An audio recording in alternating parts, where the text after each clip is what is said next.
Well, you spoke several times before about ideological subversion. That is a phrase that I'm afraid some Americans don't fully understand.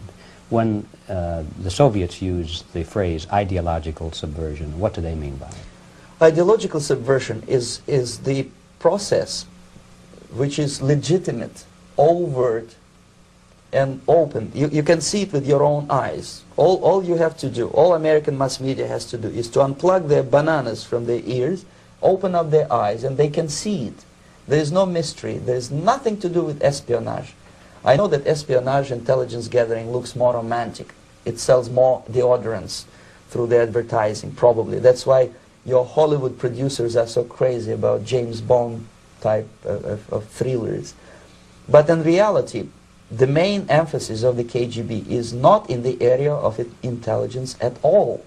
According to my opinion and opinion of many defectors of my caliber, only about 15% of time, money, and manpower is spent on espionage as such. The other 85% is a slow process which we call either ideological subversion or active measures, активные мероприятия in the language of the KGB, or psychological warfare. What it basically means is to change the perception of reality of every American to such an extent that despite of the abundance of information, no one is able to come to sensible conclusions in the interests of defending themselves, their families, their community, and their country. It's a great brainwashing process which goes very slow, and it's divided in 4 basic stages. The first one being demoralization. It takes from 15 to 20 years to demoralize a nation. Why that many years?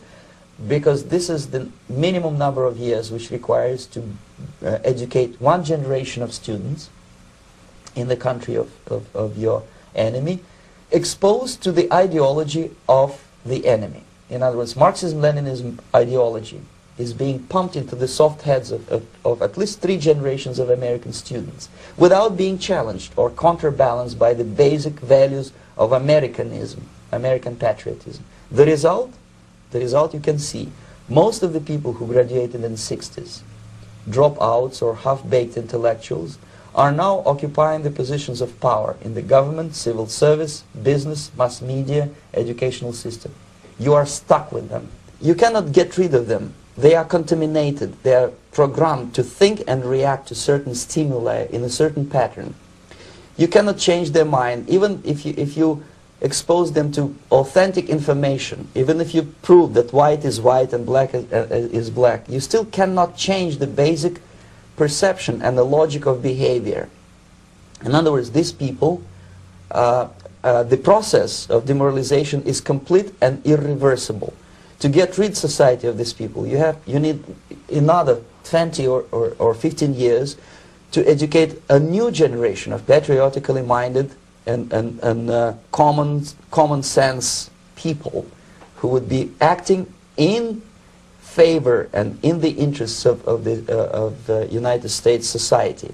And yet these people who've been programmed and, as you say, in place, and who are favorable to an opening with the Soviet concept, these are the very people who would be marked for extermination in this country? Most of them, yes. Simply because the psychological shock when they will see in future what the beautiful society of equality and social justice means in practice, obviously they will revolt. They will be very unhappy, frustrated people. And the Marxist-Leninist regime does not tolerate these people. Obviously they will join the links of dissenters, dissidents. Unlike in present United States, there will be no place for dissent in future Marxist-Leninist America. Here you can get popular like Daniel Ellsberg and filthy rich like Jane Fonda for being dissident, for criticizing your Pentagon. In future, these people will be simply squashed like cockroaches. Nobody is going to pay them nothing for their beautiful, noble ideas of equality. This they don't understand, and it will be a greatest shock for them, of course. The demoralization process in the United States is basically completed already. For the last 25 years, Actually, it's overfulfilled, because demoralization now reaches such areas where previously not even Comrade Andropov and all his experts would even dream of such a tremendous success. Most of it is done by Americans to Americans, thanks to lack of moral standards. As I mentioned before, exposure to true information does not matter anymore. A person who was demoralized is unable to assess true information. The facts tell nothing to him. Even if I shower him with information, with authentic proof, with documents, with pictures, even if I take him by force to the Soviet Union and show him concentration camp, he will refuse to believe it until he is going to receive a kick in his fat bottom. When a military boot crashes then he will understand, but not before that. That's the tragic of the situation of demoralization. So basically America is stuck with demoralization, and unless, even if you start right now, here, this minute, you start educating new generation of Americans, it will still take you 15 to 20 years to turn the tide of ideological perception of reality back to normalcy and patriotism. The next stage is destabilization. This time, subverter does not care about your ideas and the patterns of your consumption. Whether you eat junk food and get fat and flabby, doesn't matter anymore. This time, and it takes only from 2 to 5 years to destabilize a nation, what matters is essentials: economy, foreign relations, defense systems. And you can see it quite clearly that in some areas, in such sensitive areas as defense and economy, the influence of Marxist-Leninist ideas in the United States is absolutely fantastic. I could never believe it 14 years ago when I landed in this part of the world, that the process will go that fast. The next stage, of course, is crisis. It may take only up to 6 weeks to bring a country to the verge of crisis. You can see it in Central America now. And after crisis, with a violent change of power, structure, and economy, you have so-called the period of normalization. It may last indefinitely. Normalization is a cynical expression borrowed from Soviet propaganda. When the Soviet tanks moved into Czechoslovakia in '68, Comrade Brezhnev said, "Now the situation in brotherly Czechoslovakia is normalized." This is what will happen in the United States if you allow all these schmucks to bring the country to crisis, to promise people all kind of goodies and the paradise on earth, to destabilize your economy, to eliminate the principle of free market competition, and to put a big brother government in Washington, D.C., with benevolent dictators like Walter Mondale, who will promise lots of things, never mind whether the promises are fulfillable or not. He will go to Moscow to kiss the bottoms of new generation of Soviet assassins.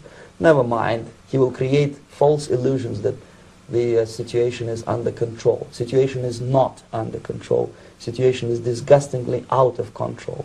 Most of the American politicians, media, and educational system trains another generation of people who think they are living at a peacetime. False. United States is in the state of war, undeclared total war against the basic principles and the foundations of this system. And the initiator of this war is not Comrade Andropov, of course. It's the system. However ridiculous it may sound, the world communist system, or the world communist conspiracy, whether I scare some people or not, I don't give a hoot. If you are not scared by now, nothing can scare you. But you don't have to be paranoid about it. What actually happens now, that unlike myself, you have literally several years to live on unless the United States wake up. The time bomb is ticking. With every second, the disaster is coming closer and closer. Unlike myself, you will have nowhere to defect to, unless you want to live in Antarctica with penguins. This is it. This is the last country of freedom and possibility. Okay, so what do we do? What is your recommendation to the American people? Well,